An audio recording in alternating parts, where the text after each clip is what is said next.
I'm surprised that LeBron's surprised that he thought he was going to be able to win over Laker Nation. LeBron could have won a championship. Every year he would have been here, and he still wasn't going to surpass Kobe, and he still wasn't going to pass Magic. Look, he was a better player than D-Wade. Miami wasn't going to embrace him like they did D-Wade because D-Wade originally there. Same thing with Kobe. I think he got a rude awakening or just reality hit his first week. Yeah, they defaced the mural. LeBron James' Laker resume doesn't have a statue here. LeBron James, the name, has a statue. What? Man, was that cold. That was just openly taunting LeBron.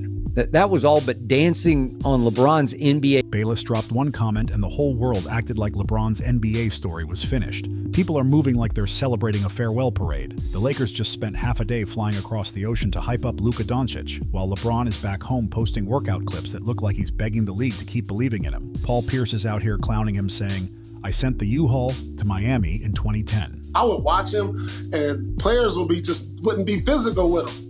You know, it was just like, so when I passed up with him, I wanted to make sure I kept a body on him. I grabbed him, like even when he didn't have the ball, just make him work at all times. But before he started getting any kind of consistent jumper and he didn't make free throws consistent, I would just foul him or go under screens until he got more consistent in making those shots. And now it looks like the Lakers just returned the favor in 2025 with one heading straight for LeBron's driveway. From the guy who ran away from pressure to the guy who might now be getting pushed out of his own house. That's the wild truth nobody wants to say out loud. To really see where this fall began, you gotta rewind to May 2010 inside the Boston Garden. Game 6. The number 1 seed Cavaliers were getting crushed by the Celtics, and LeBron James didn't respond like a star fighting for his season. He faded out. Paul Pierce remembers it perfectly. Everyone felt like that was LeBron's final moment in Cleveland, and Pierce said it straight. It felt good sending him out the door. Pierce didn't just beat LeBron in that series. He exposed him. LeBron's effort collapsed. He averaged only 21 points in the last 3 games. He shot 34% in the elimination game. His body language was flat. And the moment the game ended, he ripped off his jersey before even hitting the tunnel, like he was done on every level. The man who once called himself the chosen one. Man, listen, let me say something to you. The C's, we didn't give a fuck about LeBron. We didn't fear LeBron, and we didn't think that he can beat all 5 of us. And that's how it felt. He was trying to consolidate because he didn't want the pressure. Looked like someone who had chosen to shut it down. And Pierce revealed something nobody ever talks about. When he said, "Why do you think he moved to Miami? I sent the U-Haul," he wasn't joking. Kevin Garnett was in LeBron's face. Ray Allen was locking him down. Pierce was messing with him mentally. And it wasn't even their first showdown. Back in 2008, Pierce dropped 41 in Game 7 while LeBron put up 45 but still walked away with the loss. Pierce called it one of the greatest games ever, but it definitely planted something in LeBron's mind. He realized he couldn't handle elite competition on his own. And the moment KG told him after the 2010 series, "You ain't built for this. You need help. You need to run to your super friends." Those words hit deeper than anyone knew. Because what happened just 2 months later? LeBron formed the Miami Super Team. He didn't try to fight through the challenge. He packed up, left Cleveland, and teamed up with Wade and Bosh. Why he left?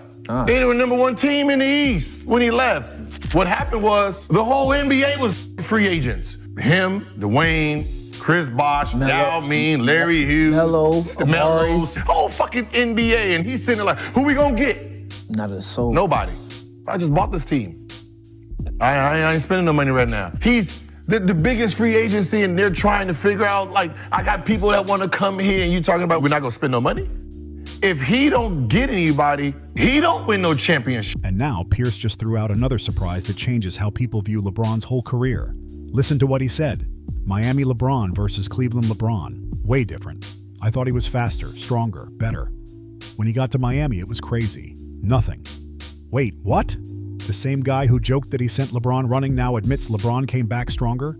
He's saying something deeper here. Pierce is basically admitting LeBron needed to run. He needed Pat Riley's structure. He needed Eric Spoelstra's tight system. He needed Wade and Bosh beside him, keeping him steady. Pierce explained it clearly. LeBron got under that Spoelstra and Riley umbrella. And anybody in the league knows how strict that environment is. That camp demands top conditioning and serious discipline. Pierce's point was simple. Without that structure, LeBron wasn't holding himself accountable. He needed strong leadership to take him to another level. And nobody ever brings this up. Without that support system, without those demanding voices around him, LeBron was just a super talented player who froze when everything was on the line. And here's where things get interesting. What if the Celtics knew this? What if they targeted his confidence on purpose? What if they pushed him mentally in 2010 because they knew it would force him to run and form a super team, turning him into a league villain for years? Only 28-25 as a Laker in the playoffs. Only 28-25. And some people try to make the case he's the GOAT. That's more of a Billy Goat record. Billy Goat eating tin cans record. I am not making this up. You can look it up. 28-25 in the playoffs as a Los Angeles Laker, including 2-12 in his last 3 series. Lord have mercy. Pierce basically said it without even meaning to. That wasn't the game that sent him to Miami, but it put something on his mind. That says everything. The Celtics didn't just beat LeBron, they shaped the narrative that followed him forever. The one that painted him as someone who avoids tough situations instead of fighting through them. And while all this was happening, one person was watching it unfold from a different level: Michael Jeffrey Jordan. While LeBron was building super teams, MJ was probably sitting back remembering exactly what he did when the Pistons kept knocking him down. Did Michael Jordan run to team up with Magic Johnson? Did he call up Larry Bird to form some super trio? No. He hit the weights, got tougher, and handled his problems face to face. And Skip Bayless has been saying this forever. LeBron didn't choose the hard road, he picked the smoother one instead. Now Paul Pierce just added fuel with his own top 5 list. Jordan, Kareem, Bill Russell, Magic, and Kobe. Take a look at who's not on that list. LeBron James. Pierce said those legends either built their franchises or kept their franchises alive. That alone says everything. LeBron didn't build a dynasty. He bounced around like a traveling contractor chasing jobs. Magic, Jordan, Duncan, Kobe. Magic, Jordan, Tim Duncan, Kobe. They never moved like that, and it makes people wonder something uncomfortable. What if every one of LeBron's championships has a little side note attached? Think about it. Miami's super team, Cleveland 2016, saved by Kyrie's shot and Draymond's suspension. The Lakers' 2020 title inside the bubble, a championship many fans don't fully respect. Meanwhile, Jordan, Duncan, Kobe, their runs didn't need disclaimers attached to them. Maybe that's why Pierce and KG never talked about LeBron the same way they talked about Kobe or MJ. They felt like they could see through the image, like LeBron wasn't built the same when pressure showed up. Jump to 2025, and everything Pierce hinted at is starting to hit LeBron right in the face. Skip Bayless just exposed how the Lakers might truly see him. Rob Pelinka even referred to Luka as the face of the franchise. Whew, that's funny. The team literally flew 12 hours to Europe, not for scouting, not for business, but to show support for Luka Doncic, while LeBron stayed home with a $52.6 million contract. That's wild. Then Paul Pierce says Luka is the face of the franchise. The face of the franchise. Even with LeBron still on the payroll. That's a huge message all by itself. But here's where things get explosive. What if all of this was planned? What if Jeannie Buss has been waiting for the perfect moment to remind LeBron that he's not the one calling shots anymore? Remember, LeBron pushed hard to move Luke Walton out. He tried to trade the entire young core to land Anthony Davis. He carried himself like the Lakers belonged to him. And maybe, just maybe, this is Jeannie Buss saying, that era is over. Flying across the world wasn't just about showing support for Luka. It could have been a bold warning. LeBron, your time here is done. You used your player option? Fine. But now the Lakers are moving like they're ready to make the situation uncomfortable on purpose. And how does LeBron respond? By posting workout videos. That was just cold. That was just in your face, LeBron James. I mean, LeBron is still the all-time leading NBA scorer ever. And now he's been forced to enter into a Cold War with the management of the team he still plays for. From the Clippers facility? That looks shaky. Skip even said, I've never heard of you going back to Cleveland to train in any of your 7 Laker summers. It looked like LeBron was trying to send a message, but the real message might be the opposite. He's not in charge anymore. He's a $52 million contract the Lakers can't wait to finish up. Let's break down what really went down this summer because the media doesn't want to touch this. Skip Bayless dropped the truth. The Lakers might have been totally fine if LeBron opted out and walked away. They didn't chase him. They didn't promise an extension. They didn't make him part of future plans. They locked Luka into a 3-year max extension and basically told LeBron, take your option or pack up. And then another hit came. JJ Redick, the Lakers coach and LeBron's podcast partner, isn't even building the offense around LeBron anymore. Everything runs through Luka. The team's plays are for Luka. The defensive schemes are set up for Luka's issues, not LeBron's. Every timeout, every huddle, it's Luka's voice that matters now.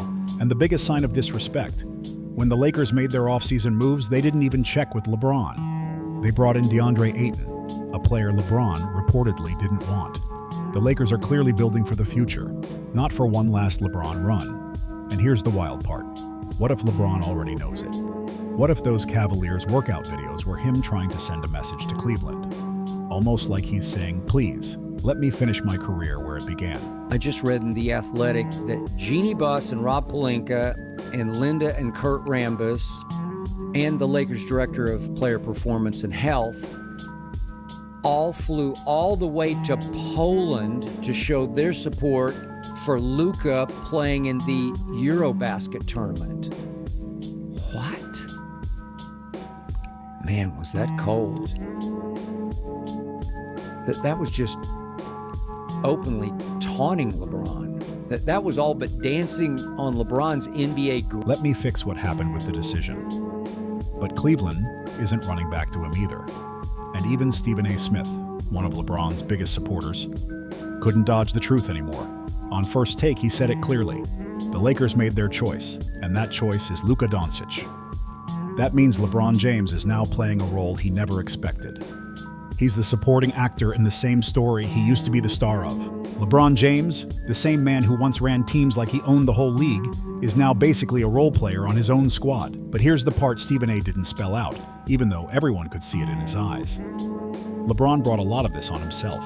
He demanded max money at 40 years old. He refused to take a pay cut to help the team, something Tom Brady did for years to keep winning. He put business moves above basketball moves, and now the Lakers are showing him what happens when you make yourself bigger than the team. The franchise isn't even trying to hide it. Rob Pelinka is over in Europe literally standing next to Luka Doncic, saying, "This is our guy," while LeBron is at home uploading Instagram workout clips like he's trying to convince the world he still has superstar juice. Jeannie and Rob were not pleased with LeBron's brazen social media posts of him, as you remember, working out in the Cavs facility. It looks like someone yelling, "Look at me, I still got it." But the Lakers just told the entire world the opposite. They don't think he has it anymore. And guess who's probably laughing quietly right now? Kyrie Irving. The same Kyrie LeBron tried to treat like a sidekick. The same Kyrie who hit the biggest shot in Cavaliers history but had to watch LeBron get all the spotlight. The same Kyrie who finally said, "I don't want to be anyone's sidekick anymore," and walked away from Cleveland. And when that trade happened, Ty Lue even revealed that LeBron just dropped the marker, leaned back, and sat in silence for 10 straight minutes. No words, just pure shock. The king was crushed because his Robin flew away on his own terms. Now here's the crazy twist. One seed, they couldn't get over the hump, and you just knew something was going to happen in Cleveland. That's the energy that you felt in the playoffs and all through that series. And it was just like, it felt good to send him out of Cleveland, though. It did feel. LeBron is living the same experience Kyrie had. LeBron is now the one being treated like the sidekick. He's the one getting pushed aside so the younger, hotter star can take the wheel. That's straight up karma, and it doesn't miss. Kyrie doesn't even need to talk. The whole situation is speaking for him. LeBron is finally tasting his own medicine, and it's bitter. And here comes the wild speculation. What if Kyrie saw this years ahead? What if he realized LeBron would eventually be fighting to stay relevant, hopping from team to team, hoping someone still wanted him? What if that's why he left when he did? Maybe he saw the fall coming before anyone else. But the most telling part of all this is Magic Johnson staying completely silent. Magic, the Lakers legend who helped recruit LeBron, who promised championships, who talked about creating a new era, has suddenly vanished from the conversation. He's not tweeting support. He's not talking on TV. He's not courtside cheering him on. Instead, Magic is posting about Luka Doncic like he's already moved on to the next era. Think about that for a second. The greatest modern Laker has completely detached from LeBron. Magic might even regret recruiting him. He probably expected the Miami version of LeBron, the bulldozer who dominated the league.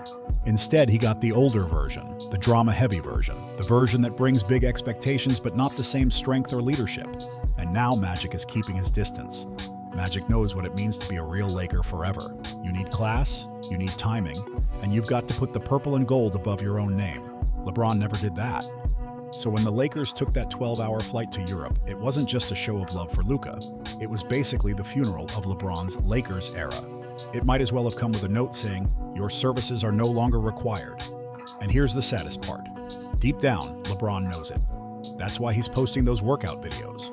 That's why he keeps hinting at Clippers rumors. That's why he looks like a superstar trying to convince the world he's still the guy. But the truth is tough. It's over. The same king who left Boston in 2010 is now being pushed out of Los Angeles in 2025. The crown slipped off, and nobody's reaching down to put it back on him. And if you thought this story was wild, trust me, the next one is even crazier. So if you enjoyed the video, please like, subscribe, and share. It helps the channel grow more than you know, and more NBA truth bombs are on the way. You do not want to miss what's next.